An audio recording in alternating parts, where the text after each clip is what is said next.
ন্যা একটা কথা গত কয়েকদিন আগে আমাদের এখানে একজন অতিথি এসে বলেছেন যে, যারা কুখ্যাত আর বিখ্যাত তারা ছাড়া কেউ রাজনীতিতে নমিনেশন পায় না।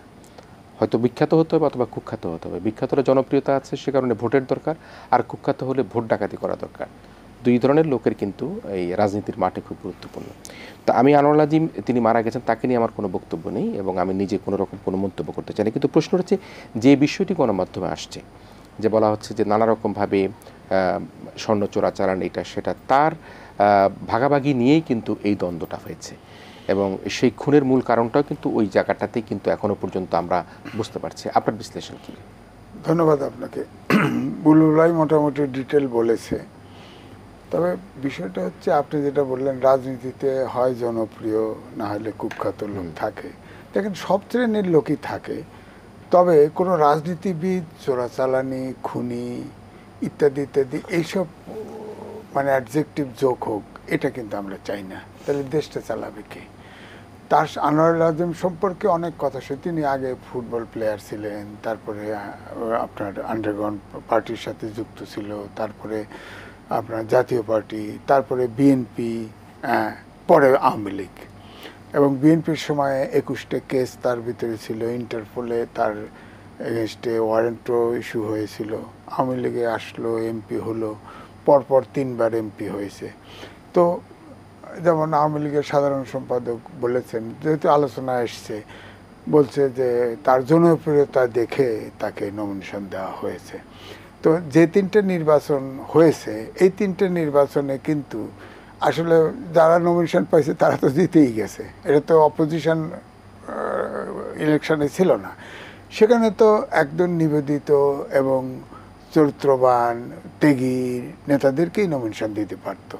কিন্তু বিষয়টা হচ্ছে যে রাজনীতিতে কিন্তু সবসময় অনেক, আমি ধরেন এটা অনিয়ারে বলতে পারবো না, সে আওয়ামী লীগের নমিনেশন কাকে চাঁদা দিছে এটাও কিন্তু আমি শুনেছি এবং বিশ্বাস, আমি ওই অঞ্চলে টেলিফোনে কথাও বলেছি যে সেখানে সে আওয়ামী লীগের ভিতরেই পার্সু করছে, তার যেহেতু অগাধ টাকা হয়ে গেছে।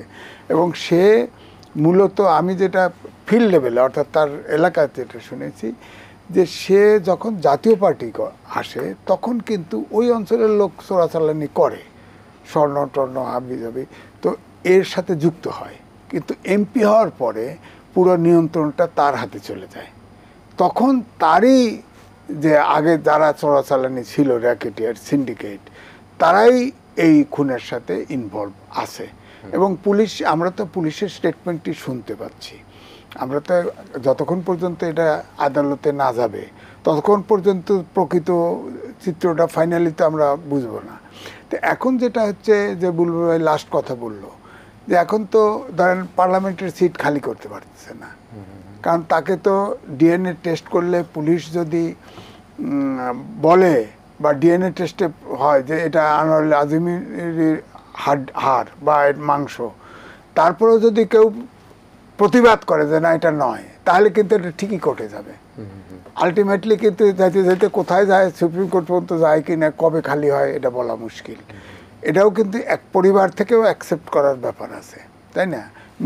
মেয়ের বলছে যে সে নিজে আপনার কলকাতা গেছে, তো যাবে, হ্যাঁ জানে, তো সেও ডিএনএ টেস্ট করে পরীক্ষা করতে চায়। তো এখন বিষয়টা আসলেই এটা এক ধরনের জটিলতা। তবে আমি মনে করি যে দেখেন, এগুলোর থেকে আমাদের একটা শিক্ষা নেওয়া দরকার যে রাজনীতিবিদরা দেশ চালাবে, রাজনীতিবিদদের নিয়ে কেন প্রশ্ন উঠবে, এই ব্যাপারটায় অবশ্যই প্রত্যেকটা দল, বিশেষ করে বড় দলগুলো যারা নমিনেশন দিবে, এমপি হওয়ার সম্ভাবনা থাকবে, এদের ক্ষেত্রে অবশ্যই সতর্ক থাকতে হবে। এমনিতে তো রাজনীতিবিদদের হাতে তো রাজনীতি নেই, ব্যবসায়ীরা চলে গেছে, হাতে চলে গেছে, ধরেন প্রশাসন, ব্যবসায়ী, সরকার ইত্যাদি ইত্যাদি। তো সুতরাং আনোয়ার আজিম সম্পর্কে যেসব কাহিনী শুনতে পাচ্ছি এবং যেভাবে বিভৎস চিত্র খুনের শুনতে পাচ্ছি, এগুলো আলোচনা করাও কঠিন। ধরেন মাংস ছোট ছোট টুকরো করছে, সেগুলো আবার টেলিভিশনেও দেখছি, তো এটা কি আদৌ সম্ভব কিনা?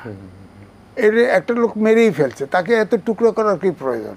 আবার সুয়েরেজ লাইন দিয়ে ফেলে দিয়েছে, আমাদের আমাদের এসবি প্রধান, ডিবি প্রধান, তিনি এসে বললেন যে তিনি ওইটা চেক করতে বলছেন, করে এটা পেয়েছেন। এই জন্য কনফিউশনটা আছে।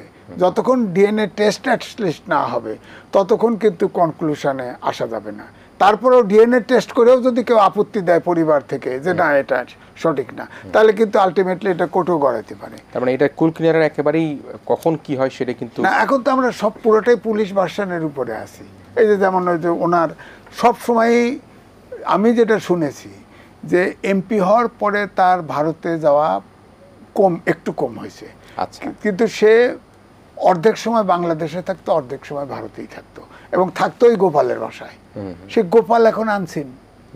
গোপাল, আমার তো ধারণা গোপাল সবকিছু জানার কথা, সবকিছু জানার কথা, কিন্তু সে তো আপনার ভারতীয় আপনার পুলিশের হাতে।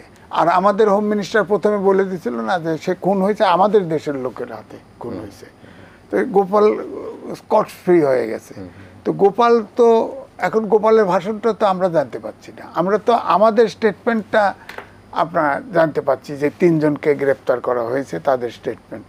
আর তারা কি বলতেছে, পিটাইলে তো অনেক কিছুই কথা বলানো যায়, কোনভাবে কথা হচ্ছে কোর্টে না চাইলে এটার সমাধান নেই। নিশ্চয়ই নিশ্চয়ই।